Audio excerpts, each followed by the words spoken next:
Hello, and welcome to episode number 27 of the Swoop Shoot Podcast. Myself, Eric, Ernest, and Armani. AKA Celtics. Today's episode, we're going to recap the NBA Finals. As y'all know, the Warriors, they are back on top on the NBA world as champs for the fourth time in the last 8 years. The Warriors Invitational, as Draymond Green will say. Steph Curry is the Finals MVP, and for the Warriors and for the Celtics, for the Warriors, after a 2-year injury-plagued season hiatus, winning 15 games in 2020, and then last year winning 39 games, losing in the play-in, they come back, they retool. With the same core, Steph, Clay, Draymond. They add Andrew Wiggins. They also got a couple of draft picks with Wiseman from last year, Jonathan Kuminga, Moses Moody. They also picked up a couple of players with Gary Payton II, Jordan Poole, who was the rookie last year, and they're back on top for the fourth time in 8 years. So. Give me your thoughts on this on the recap on the finals, and what do you expect from these two teams moving forward as we segue into the draft and free agency. Well, I'll start it off. I'll say it's a beautiful, beautiful time in Lakeland land right now. Even though we ain't winning chip, but like James Worthy said, he said Celtics ass, But nah, Celtic ass, yeah. But like it's a beautiful time in LA because we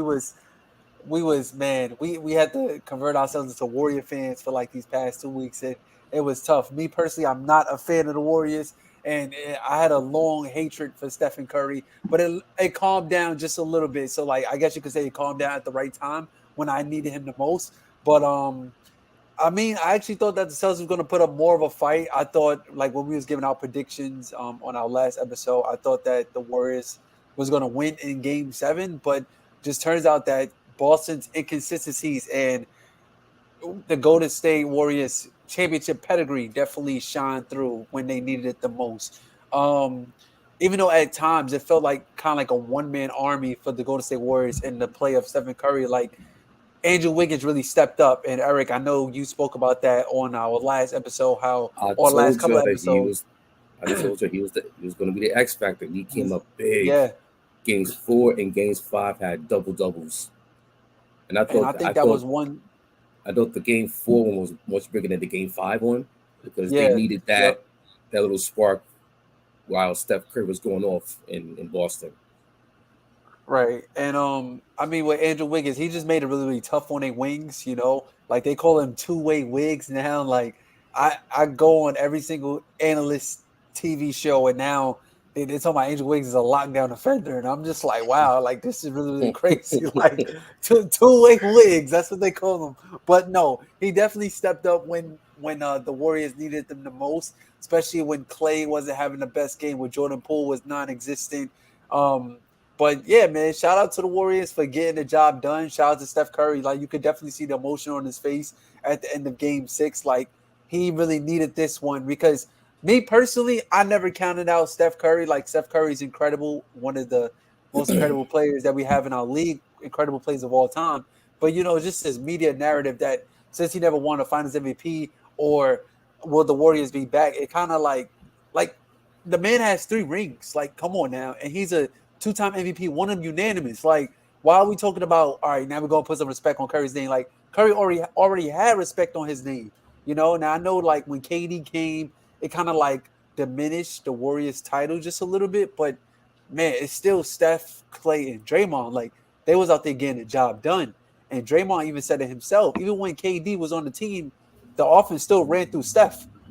Some people could kind of like fact check that to see how accurate that is. But like, believe it or not, Steph causes a lot of problems on the offense, whether he has the ball or not.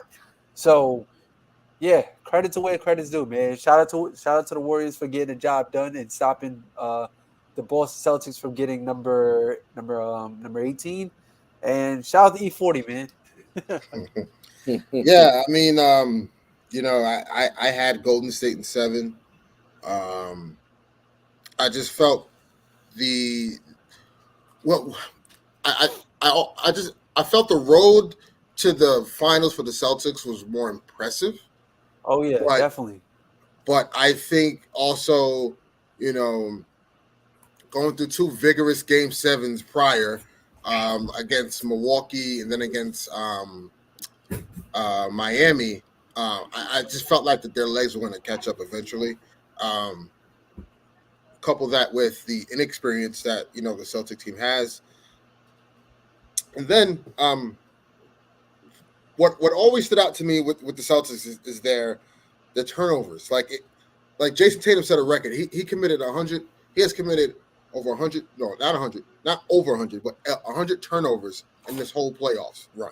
So like that's never been done before. So like they're very erratic and inconsistent. He looked like at first coming out, he had 11 points in the first half, and I was like, okay, I think Jason Tatum is starting to wake up. We're going to see him kind of take put his will on the game, and take over in that second half, and then evidently he only had 2 points in the second half. So it was disappointing to kind of see that performance, and again, shout out to Andrew Wiggins, because Andrew Wiggins was outplaying him on both sides of the ball. So and what always stood out to me in this series was that the Warriors were always able to take haymakers from Boston. Aside from game 3, I believe,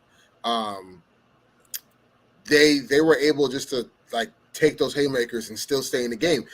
You can even say the same about game 4 as well too, when they went on that massive run at the beginning of the second half.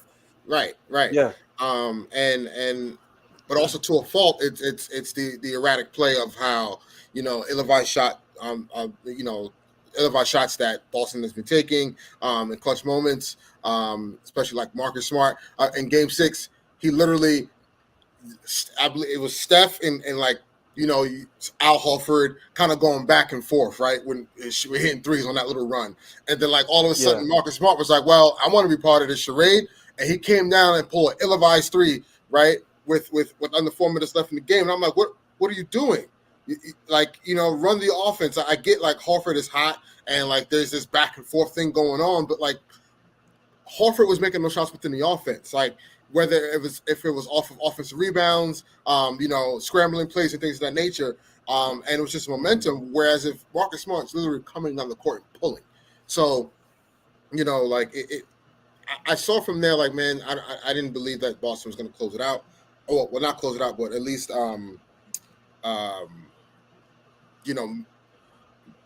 push this series to a game 7.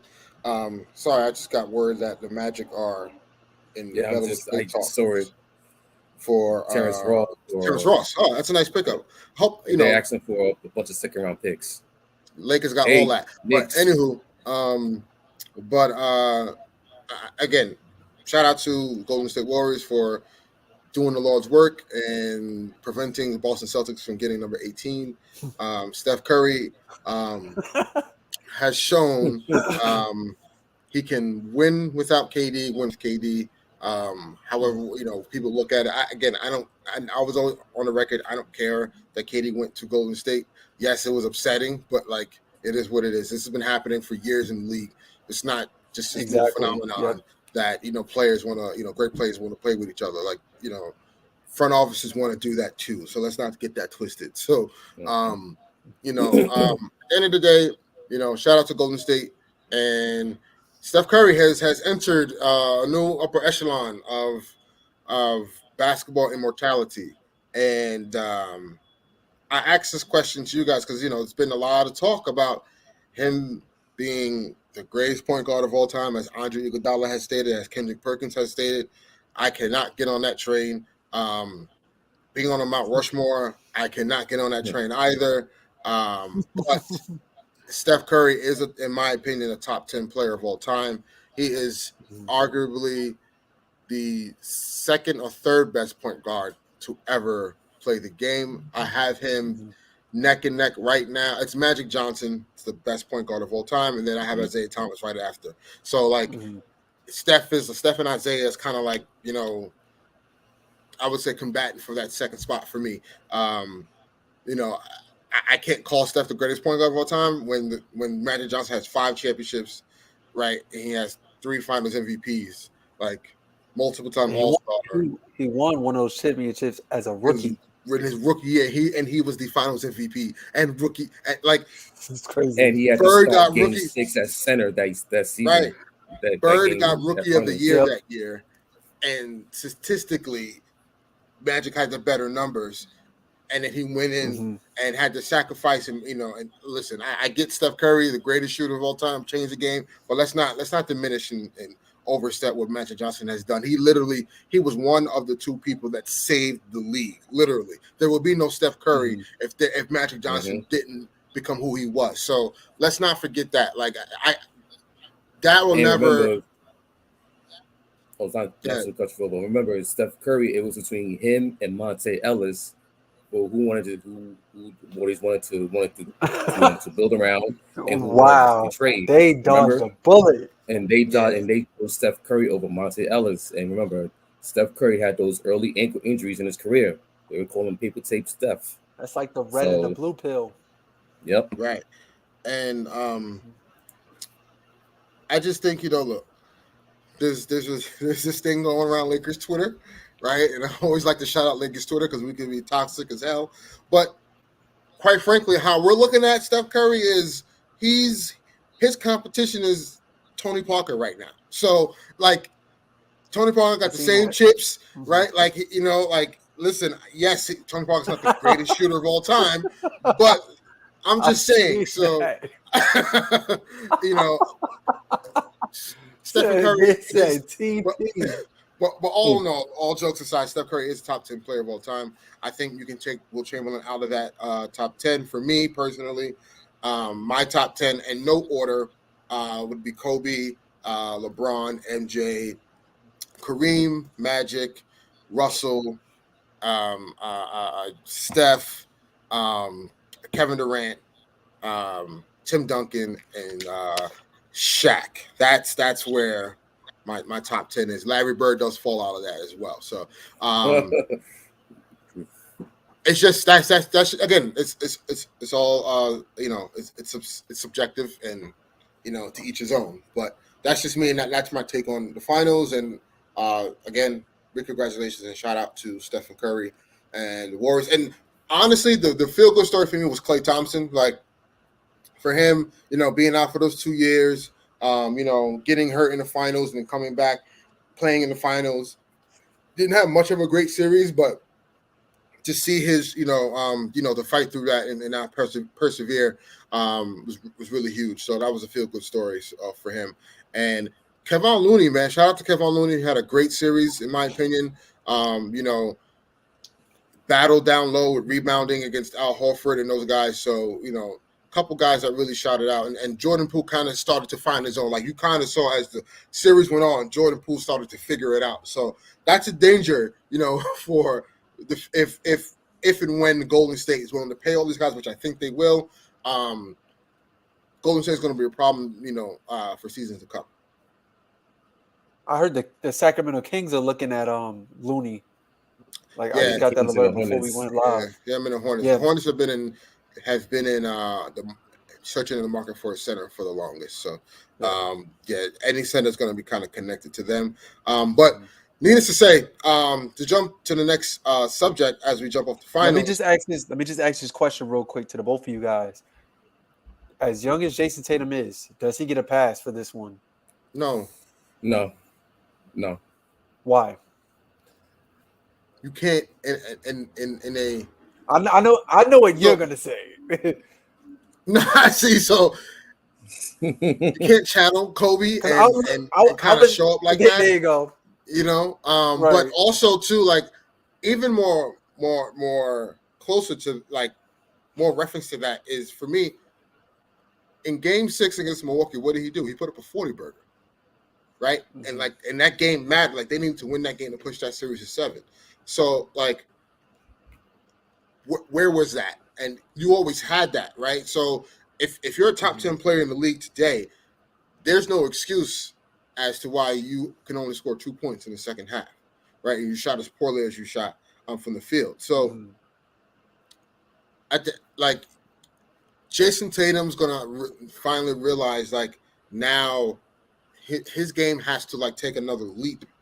Of course, definitely. To where now defenses, no matter what, like what great players do, no matter what, because the playoffs are all about matchups. And at the end of the day, you're playing this team 7 times, right? More than likely. So you're playing this team 7 times. They know your schemes in and out. So at the end of the day, it's about just giving the ball, and I'm going to score. No matter what scheme, no matter what defense you put out there, my team can always rely on me to at least get a bucket, because I'm just that much better than anyone else who's defending me, right? No matter what they try to do to negate what I can do. Now, over the course of the game, yeah, that may take effect, but when it's winning time and when you need a bucket and it's ISO, instead of Jason Tatum, you grab the ball, you know, at the extended foul line, right? You pivot, and then now you're waiting for the defense to react to you instead of catching and going. Like, that's, like, I constantly saw that, and Wiggins just sat on him and just waited, because all Jason Tatum did was wait for the defense to get set.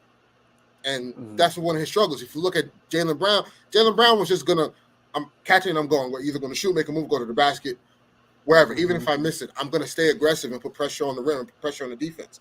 And I feel like JB was the most consistent player for the Celtics this entire series. Right, absolutely. I don't think people talk about that. Like, JB was holding it down. Yeah. So you know, I think I guess you could call it slander. You know, I like to say the disappointment is warranted, and you know, he has to show up better if he wants to be considered one of the greatest players and greatest Celtics. I mean, that organization that we all know well expects the same thing we expect, and that's championships, and that's elite level basketball play. And he didn't come through, and you know, and the vitriol that he's getting is rightfully so. Okay. But as we move past, get into the off season now. The finals are over, and now it's Rumorville, and hopes of looking forward to the 2022-2023 NBA season. As the three of us have had a disappointing 2022 NBA season. I first want to start off like really quick, just quick tidbits before we get into some draft talk. Eric, for the Knicks, not too long, but like, what are you looking for, and what do you expect for the Knicks to do this offseason? This offseason, they need a point guard. That's been the main issue for the last 20 years. They need to consolidate those wings. So I'm looking at Burks, either D Rose, Nerlens Noel, Cam Reddish, all to get traded at some point during the offseason. There's been rumors circling around them trading up to the Kings pick, because the Kings are trying to shop the number 4 pick. Also, it's been widely rumored that Jaden Ivey, who's projected to be the number 4 pick, does not want to be drafted by the Kings. So now now the Kings are shopping for that pick. They're trying to trade down. Teams like in the mid to the bottom of the lottery, into the 15s and 16s, 17 picks, they're looking to trade up. So look at the Wizards, they got the 10th pick, the Knicks at 11. I know just recently, I know one other team, they said they want to trade down. I think it was the Cavaliers. Yeah, the Cavs. Yeah, the Cavaliers. Yeah, the Cavaliers. They had 14. They want to trade down. So there's a whole lot of moving parts coming up. But for the Knicks, they need a point guard. Um, they need to consolidate the rest of the roster because they got too many wings. Mitchell Robinson, um, next Thursday, the 30th, that's when he's eligible to sign as a sign him. Well, actually, no, becomes an unrestricted free agent. So, how much is he's gonna be commanding per year? Some say pay him the same as Robert Williams from Boston. Got the 4 years, 44 mil. They're looking at maybe he's looking at 12 to maybe 13. If his price is at 15 to 17, then they might let him walk. See where they can find a center in free agency or in the draft. Real quick, I don't believe that the Knicks have to be hell bent on keeping Mitchell Robinson. No, I think that's the thing. JaVale McGee does exactly what he does at a cheaper price. That's just my But take he's on up there. He's up there in age, though. That's the thing. That's the only thing. But are you? Do you want to pay Mitchell Robinson $15 million a year? I get that. I get that. But pretty much to your point. Plus, his injury history is kind of long for Mitchell. So right. He doesn't do enough on offense to even he's strictly a defensive rim protector. That's what he is. Plenty of other bigs out there that could do that. And basically catches lobs, plays defense. Yeah. The center position is very limited nowadays. Very limited. So you can find other guys in the market that can do the same thing. He's a Rudy Gobert hybrid. That's what he is. Yep. That's exactly what he is. I don't think you pay that much money for his talent. Also, they're looking to Malcolm Brogdon because looking at the price of Jalen Brunson, I don't think they're gonna pay over $20+ million for Jalen Brunson. And that's why the Mavs made that trade to clear up cap space to maybe re-sign Jalen Brunson. So they need plenty of help. Like get a point guard. If you can move, there are going to be point guards available. I'll tell you that. Yeah, but he's not available no more. It looks like he in the system now. He's with us now. Well, that hashtag is done. Hey, we'll see. We'll see. But yeah, he's staying with us. We'll see. There is some talks happening. I'm looking at Malcolm Brogdon or maybe another point guard maybe in the draft, maybe Jaden Ivey. I feel like that's the guy y'all need. Yeah, that's because I would like that. The Knicks have plenty of second-tier talent, but they don't have that guy, that ace, that dynamic player. Hold on. Wait a minute. Pause. So what's all this talk about? We got to build around R.J. Barrett. R.J. Barrett ain't the guy then all of a sudden? Is he not the ace? No. He's not that. He's not him. No, he's not that. But just to add on to along with R.J. Barrett, because you got R.J. Barrett, now you trade up in the draft to see if you can get one of those Jaden Ivey or one of those top guys in the top 10. Then you plug him in, and then you add pieces along with it with IQ, Obi Toppin, and then you go from there. Okay. I mean, hey, hopefully the Knicks do something, but if they're going young, I just hope Knicks fans have a certain expectation because that's not a playoff team. That is a play-in team, just so for sheer youth, and then inexperience will kind of knock them out. Like i.e. Charlotte. So I think you guys going in the right direction. Though you do have to kind of cut debate a little bit. With some of your wing and guard play. I think you're more heavy. You're more heavy on guards than you're on wings, in my opinion. So I think trading Burks and trading Fournier. Obviously, I think you should trade Derrick Rose. And obviously Kemba. Like the problem with you guys getting off of Kemba is you're gonna have to add a draft pick to that. You're gonna have to because no one's gonna want Kemba Walker straight up for any type of compensation. You're gonna have to give up a draft pick or a couple of seconds just to get off him. Which is fine hopefully, because they got a whole bunch of we'll seconds. We'll see what the Knicks will do. And Armani, give me your expectations on what the Lakers should do going into this offseason. Obviously, we have LeBron's extension looming. Russell Westbrook is set to opt in on the 29th of this month of June. They only have I believe 6 players on the roster, and that's LeBron, AD, Russ, THT, Stanley Johnson, right? We still got Austin Reeves, and Stanley Johnson. Yep. So, So, being a fan is a list that I will want to happen.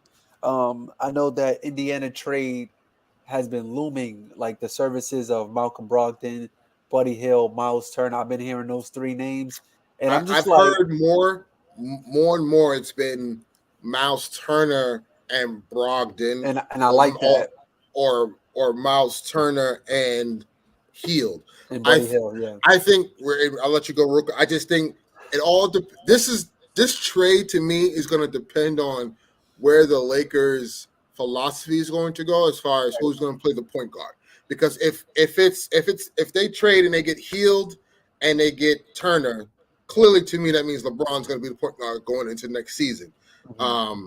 And they're moving towards the 2 big lineup, but helping Anthony Davis become more of the guy we saw in 2020, where he was the floater defensively, right? But they decide to go the other way, right? And they say we'll get Brogdon and Hield.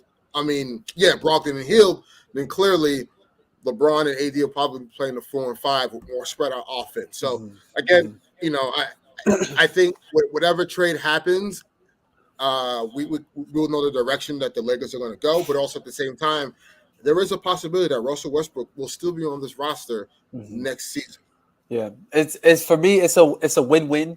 Like I was thinking about that philosophy that we had in the 2019-20 season where we had the 2 big lineup with AD and JaVale McGee.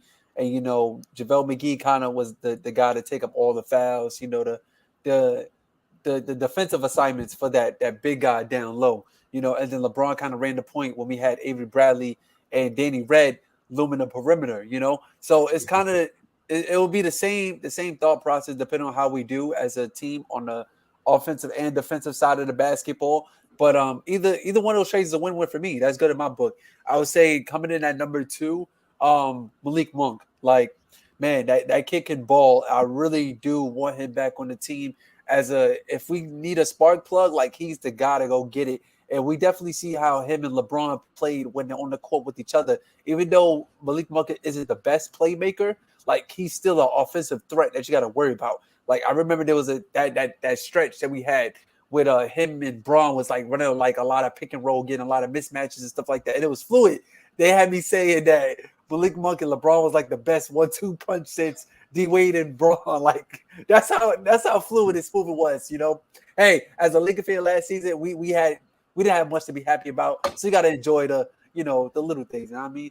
But that's number 2 with Malik Monk.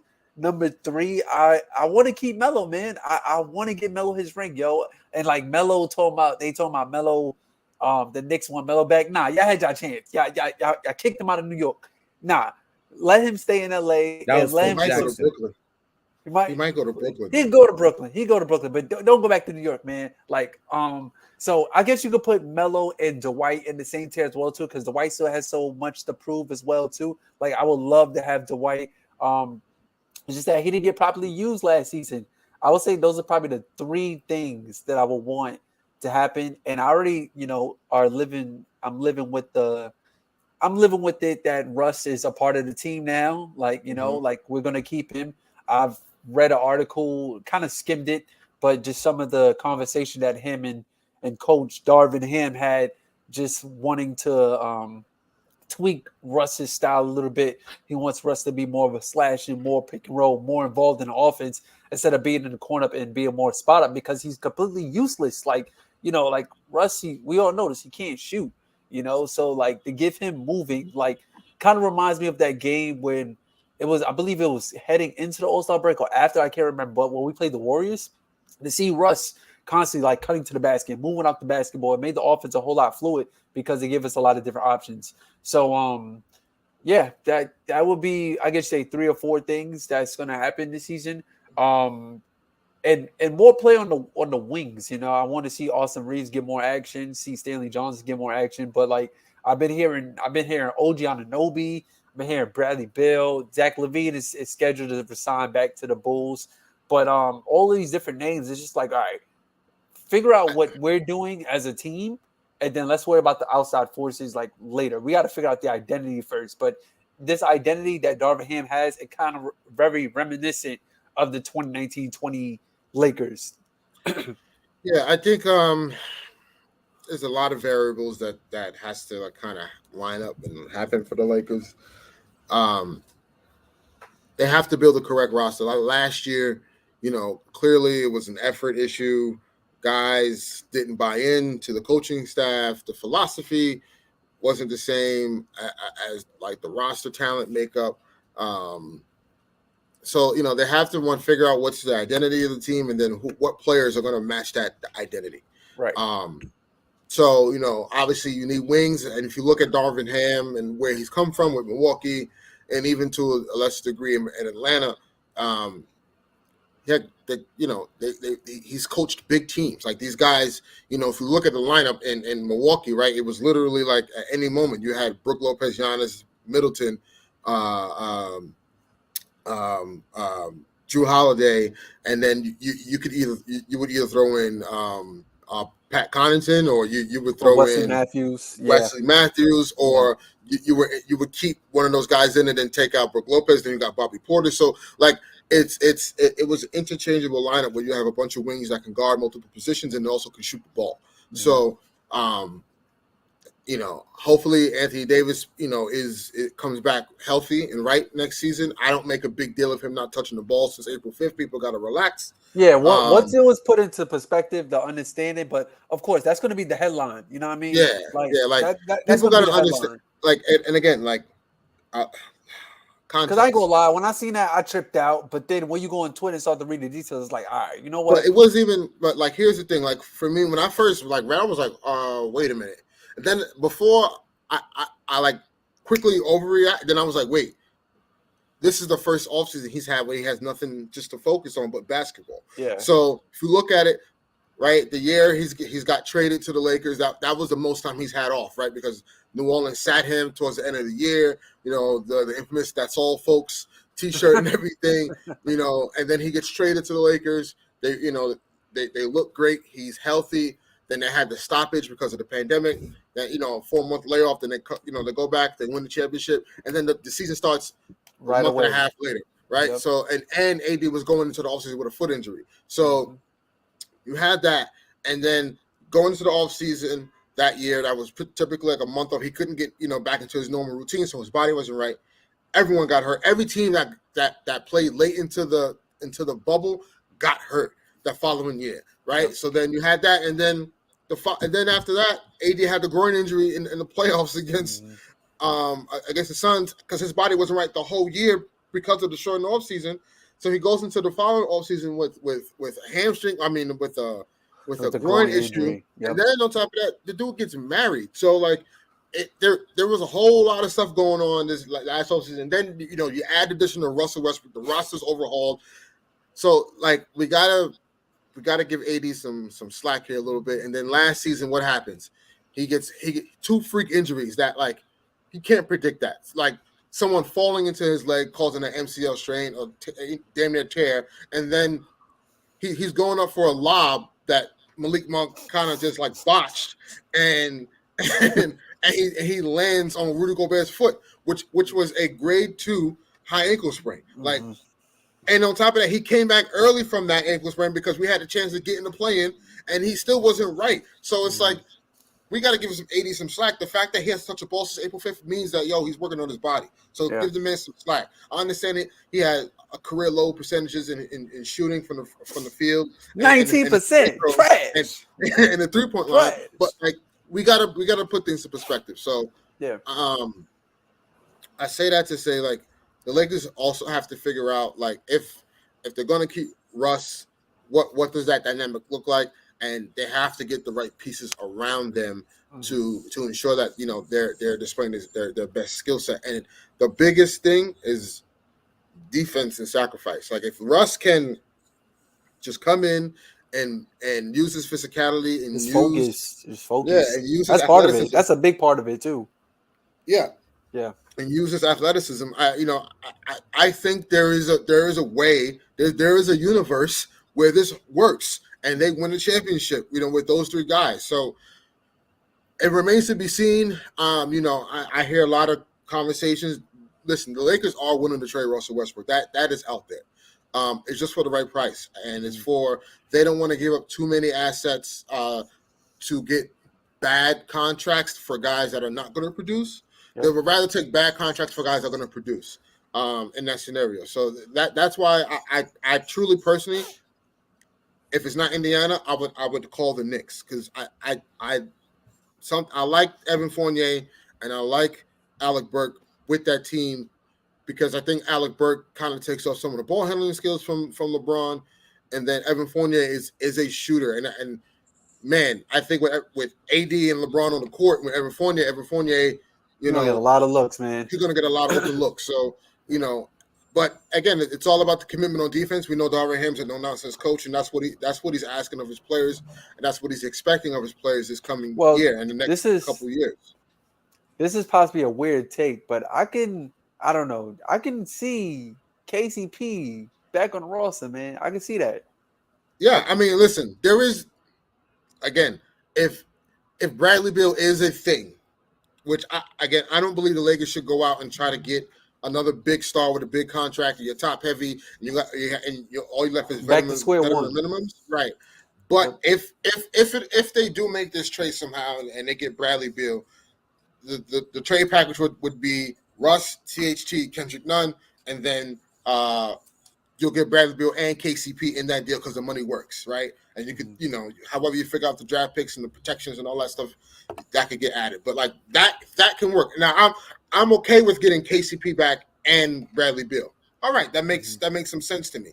But again, I like to have flexibility, and I want to see the Lakers add depth. Like the name of the game to win a championship in this league, you have to have depth, and you have to be able to have players that can guard multiple positions and do multiple things on the court. So, as we finish talking about the Lakers and the Knicks as far as all-season expectations, we're going to go into the draft.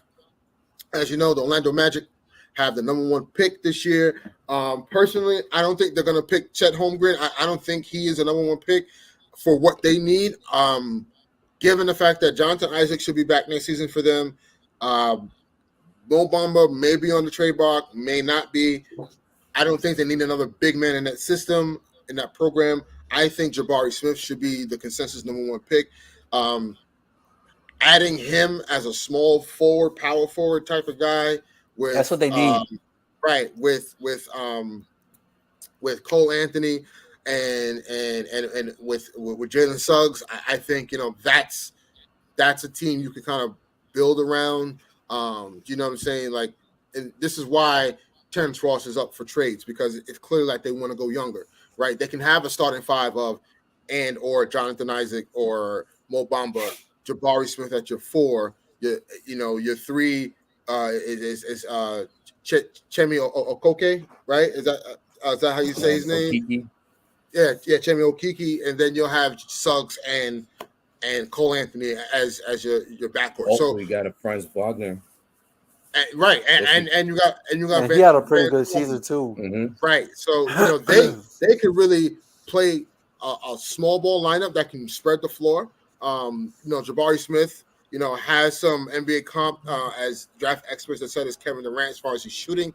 He can spread the floor. He's a big man who can rebound. Coming from Auburn, so I believe Jabari Smith should be the consensus number 1 pick.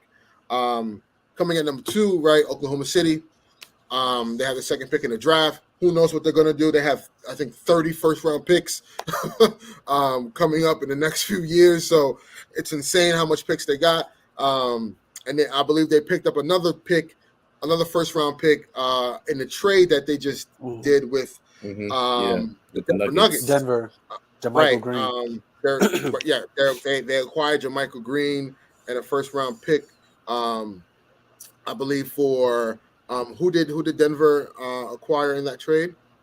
So the Nuggets, they traded Jermichael Green and a protected 2027 first round pick to the Thunder for the number 30th pick. Mm-hmm. So the Nuggets are gonna have picks number 21 and 20. So they have picks number 21 and 30, and the Thunder have picks 2, 12, and 34.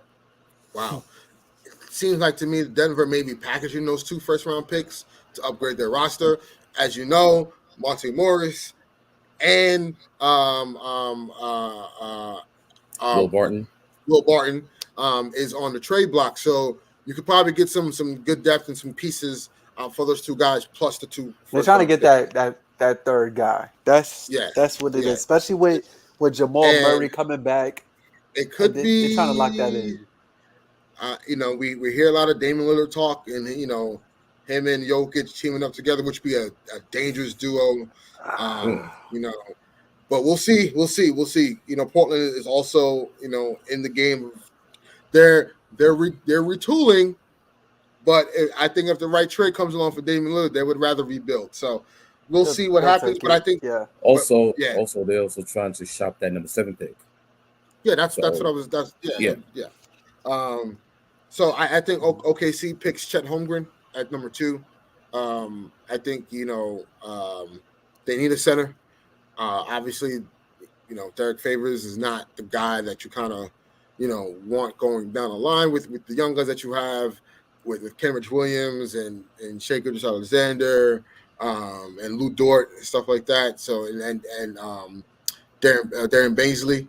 I think Chet Holmgren fits their timeline, and obviously, he could be featured on that team as a potential star. So for that one, I have Banchero for that one.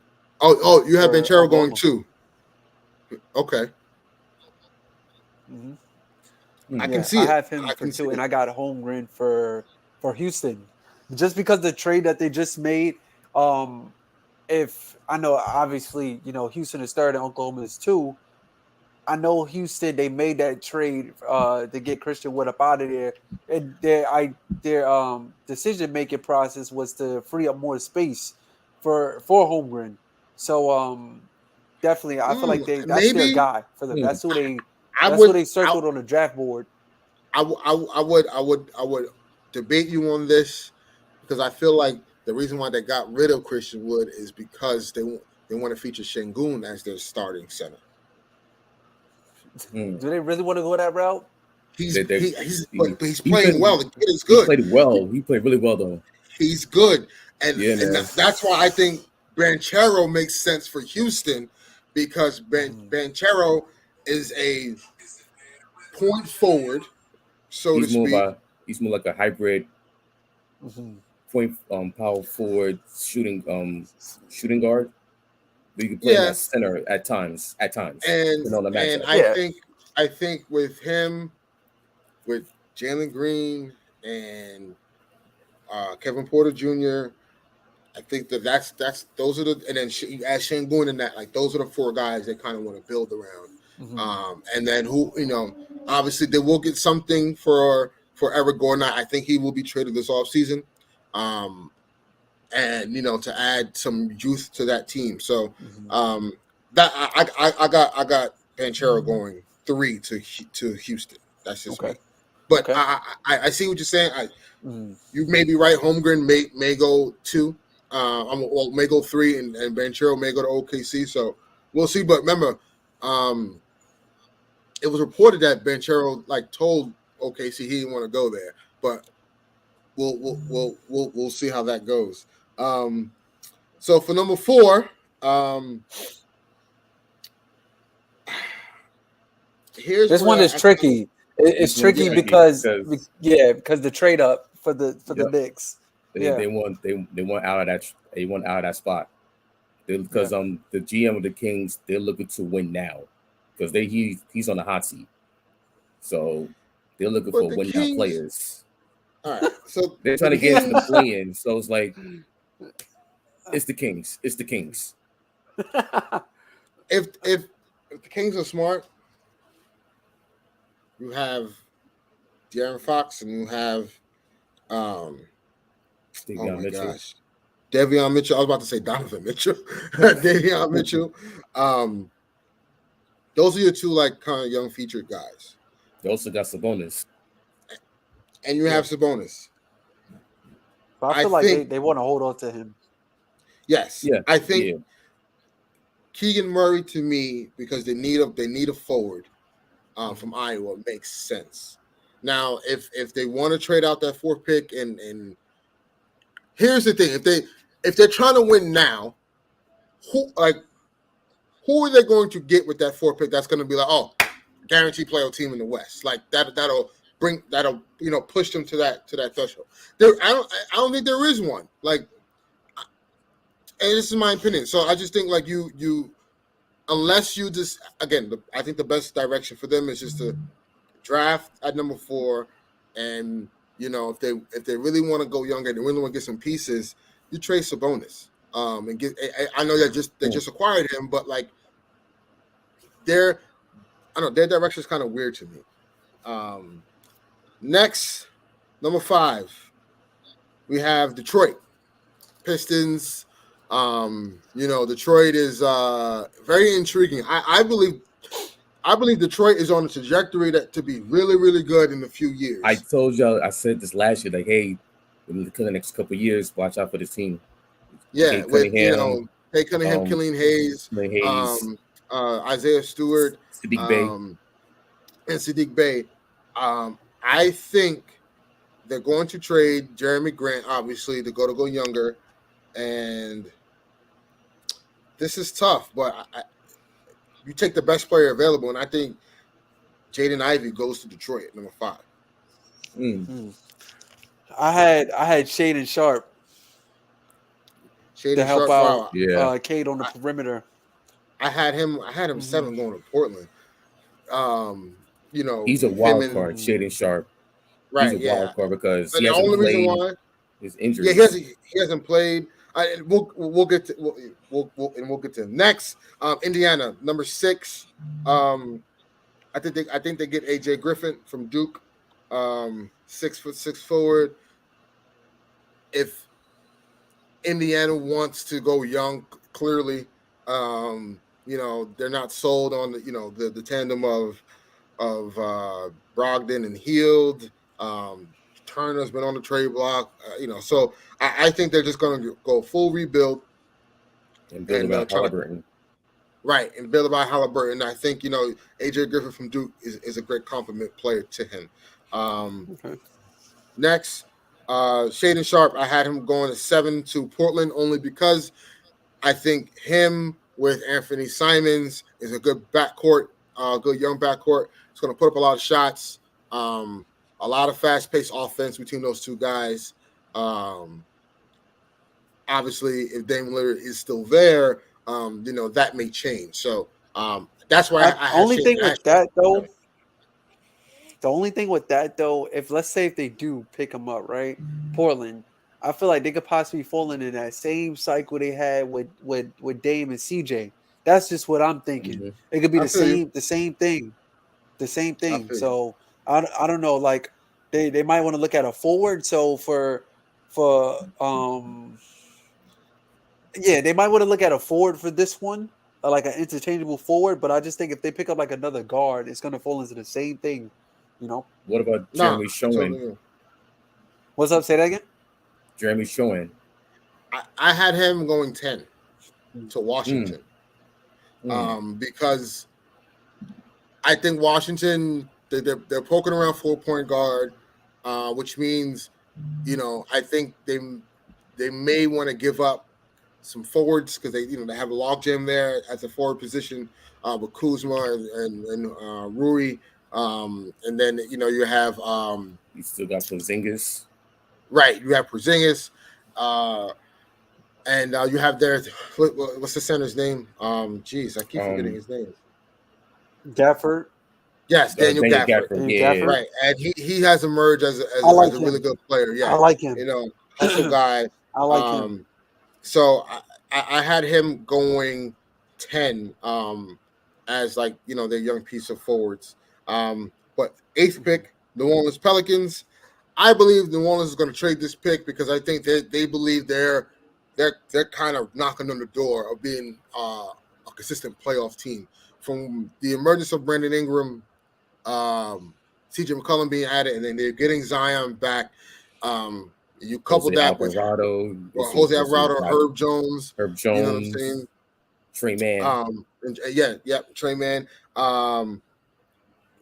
Trey Murphy, but they call him Trey Man. Trey Murphy. But I think they trade the pick because obviously that was the pick that they acquired from the Lakers for the Anthony Davis trade. But if they don't, I think they I'm looking at either two guys, and I'm when I kind of did this, I was also like cross-referencing CBS as well. They kind of have the same thing, but I had Benedict Mathurin going there, or Dyson Daniels from the G League Ignite. Okay. I think I'm only leaning towards Dyson, but only because he's come from the G League and kind of understands that circuit. From what the Pelicans are trying to do, they kind of want some guys that can play defense. That can play defense, but also has been there, has a sense of the NBA kind of cycle, if that makes sense. Again, but he is a facilitator. Like Dyson is a facilitator in the G League. I saw some highlights of him.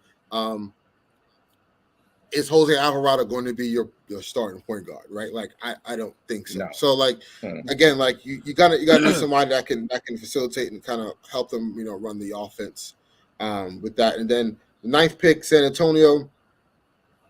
I had Benedict Mathurin going there, shooting guard. Someone that can mold from the Pac-12. He has a perimeter jumper. He can create his own shot. And he can be a quality defender. Now, San Antonio's team could look very different if they get John J. Eaton. So we'll see what that looks like. And then rounding off 10, Washington, Jeremy Shohan, as we spoke about. So that's kind of like my thing, my consensus about the top 10 picks and where they're going to land. The Knicks, obviously, at 11. I was looking at Johnny Davis or Ousmane Deng for you guys. Ousmane Deng's a small forward, 6'9", you know what I'm saying? French guy from New Zealand, but has a finesse game. And then Johnny Davis, small forward. He shot 30% from three in the sophomore year. Ran the show with Wisconsin. Has a good mid-range. It's a guy that can spread the floor for you guys. But again, we'll see how it all ends up. What happened? I'm going towards Johnny Davis. I watched a lot of his games with Wisconsin. Yeah. He's one of those interchangeable 6'5" to 6'6" to 6'8" wing range, but also he can put the ball on the floor and he can play defense. And he's one of those 3-tier shot makers, score in the paint, mid range, and from the three, and that's what the Knicks need. Yeah. So there goes my mock. As you know, the draft is this Thursday. There will be a lot of trades happening this year. I feel like there's going to be a lot of movement around the league, considering obviously what happened with the last champions, and the Warriors are not also going to stand pat. Who knows what they're going to do? So I want to get you guys, before we end the show today, early, super early predictions. FanDuel and I believe DraftKings already have the Warriors as favorites to repeat next year.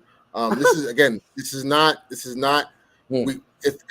is as standing, right? Like we can't predict who's going to go where. So we're taking everything at face value as what it is right now around the league. If everybody's healthy. Armani, who is your favorites to go to win the chip next year? Let's not don't be biased now.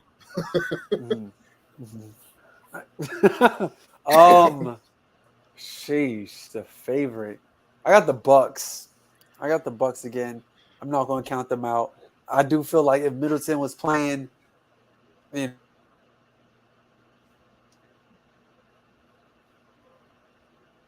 Oh, did we lose Armani? Stuck in the matrix. Yeah, he's stuck in the matrix. Armani, we'll get back to you. Eric, give me your my early prediction. Your early prediction champion. Everyone healthy. Everybody healthy. Everyone healthy. I still got the Warriors and also the fact that you still got those 3 draft picks that they really haven't played, with Wiseman, Moody, and Kuminga, to at least replenish that run that they're on right now.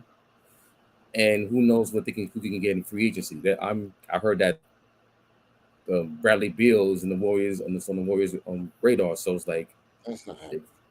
It ain't happening, but you never know. And they got the most. They can spend the most money in the league. We pay all their guys, so it's like they got a war chest. And I think, and fully healthy, they're gonna be on the mission to like really, really etch their name in the dynasty books in the NBA. Armani, are you back, sir? Yeah. All right. Let me. I got the Bucks, man. I got the Bucks. I feel like I said, like I started to say, that I just think if Middleton was healthy, the Bucks would have went way further in the playoffs. Giannis' hunger is like his just competitive nature is going to drop him as well too. Yeah, I got the Bucks, man. They on like a redemption season. If I had to pick a number 2, I hate to say it, man, but because they're so stacked, I would, Ernest know who I'm talking about, man. I hate to say it, yo. I hate to say it, but it's them. Look, the universe already knew it. Cut him off for him before he could even say it. The internet cut him off, ladies and gentlemen, because we knew where he was going, and the internet just cut Armani off. So we'll get back to him again because I feel like I know where he's going with this, and it irks my soul to admit that too with him. But let me guess, Clippers. Was it the Clippers? Oh yeah, we just lost him, but hopefully we'll get Armani back.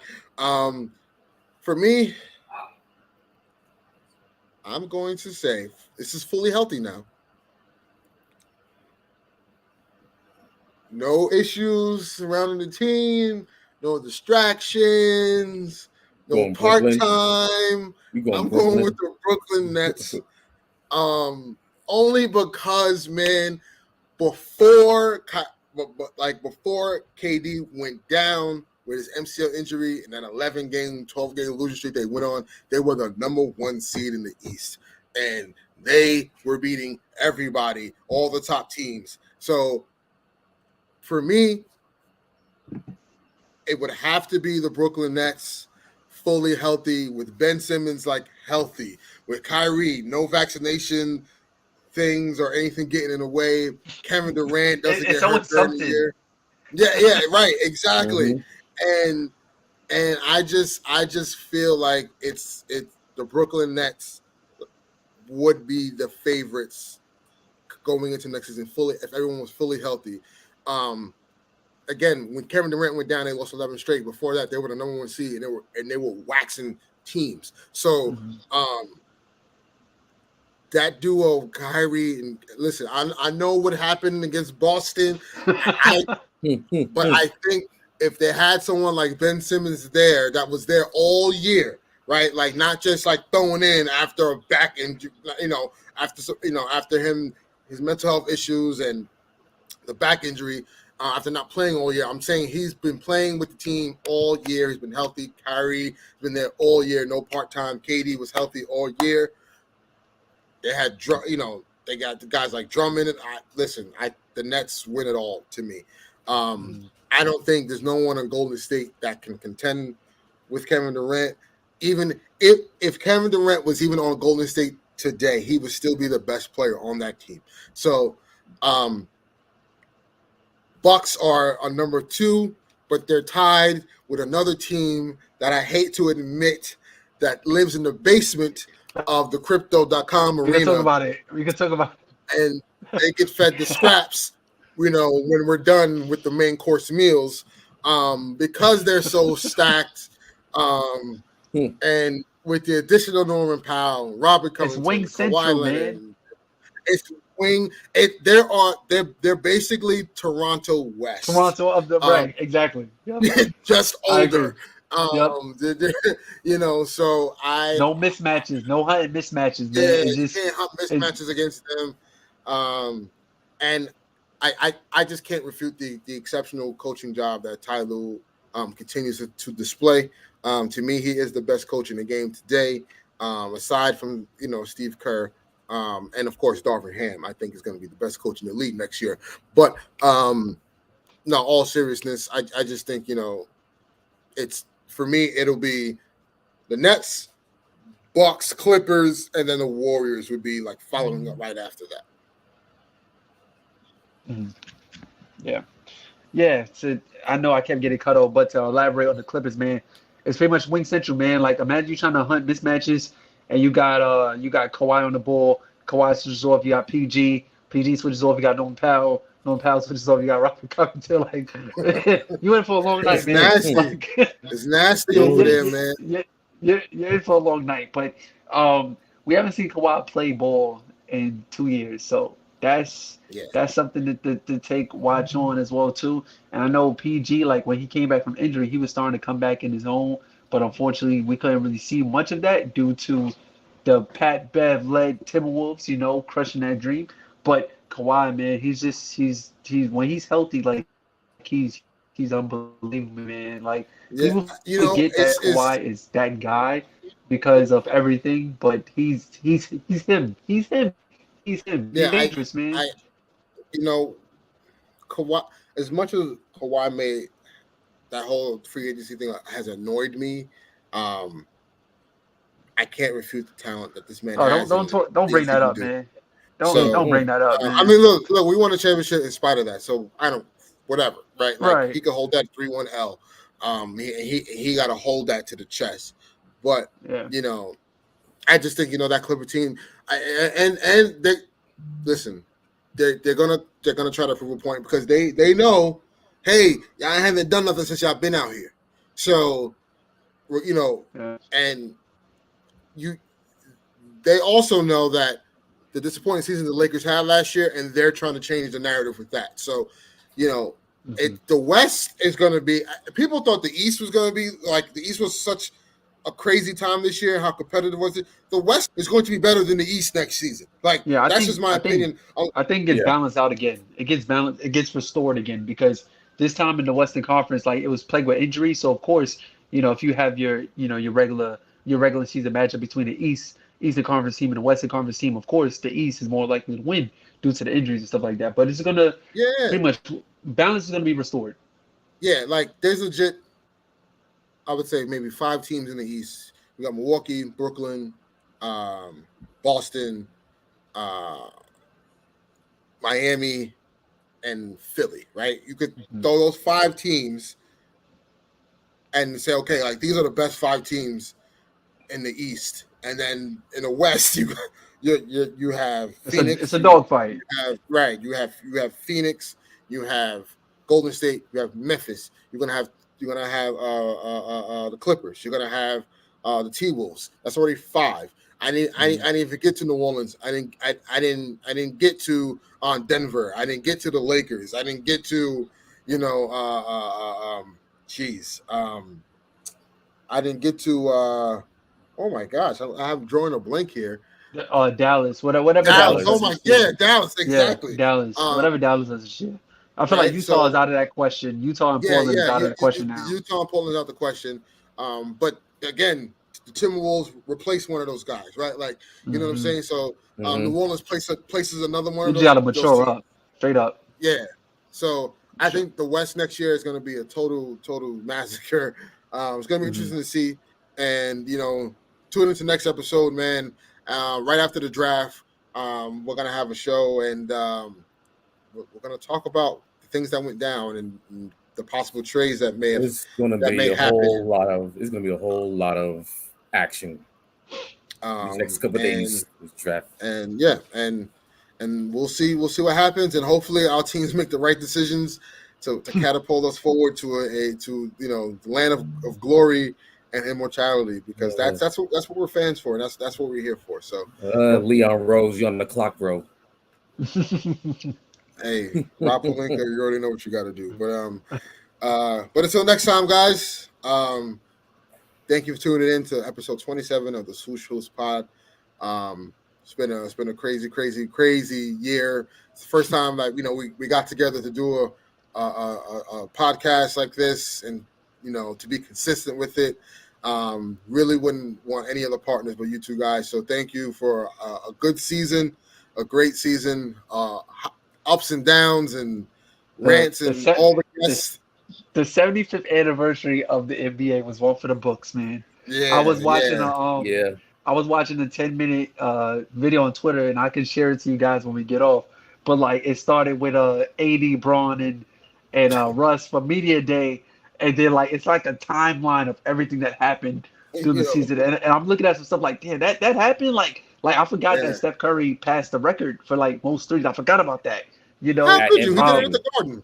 I know, but it was just something that like slipped my mind, because like, yo, the mecca of record-breaking basketball. That's what that is. This title win capped off like the impress. It was kind of like very reminiscent of like LeBron's 2013 campaign, or like Kobe's 2009 campaign, where like Curry won all the awards. You know what I mean? Like Kobe, he won All-Star Award, he won the Finals MVP. He won the World Championship. Same thing with LeBron. LeBron could have won every single award, because he was that dominant. And Curry, he had he beat the 3-point record. He won the he won the All-Star Game MVP. So like, it was one of those seasons. You know what I mean? But it was just funny just to like take you through the timeline and see everything that happened with the whole Ben Simmons thing, the whole Kyrie Irving it was thing. crazy. It was like we were literally in the Matrix, man, with the NBA. Right. And shout out to all the guests. Shout out to Jamal. Shout out to Josh. Shout out to Sean. Yes. We will continue to have more guests, especially this off season. I want to have some home fans. I want to get my guy John Gass on the show. He's a huge Chicago Bulls fan, and I want to talk to some other teams' fan bases and kind of see what they expect for their teams and how it pans out coming this year. So stay tuned. We're gonna have more guys on the show, more women on the show. We're gonna talk about women's basketball. Shout out to Sue Berg. This is her last year. She's retiring. Top 5 women basketball player of all time, in my opinion. And till next time, guys. And free Brittany Griner, yo. Free Brittany Griner. Yeah, absolutely. Yes. It's been way too long. Brittany Griner has been way too long. It's over 120 days now. And as you know, they extended her detention until July. So shout out to Brittany Griner. Please, if you don't know what the cause is, the issues are, please look it up. Google is free. And get educated and sign the petitions. I have, and we got to do what we got to do to get her home safe. So, again, peace from the Swoosh Hoops Pod, episode 27. We'll see you next time, right after the draft. Peace. Sure.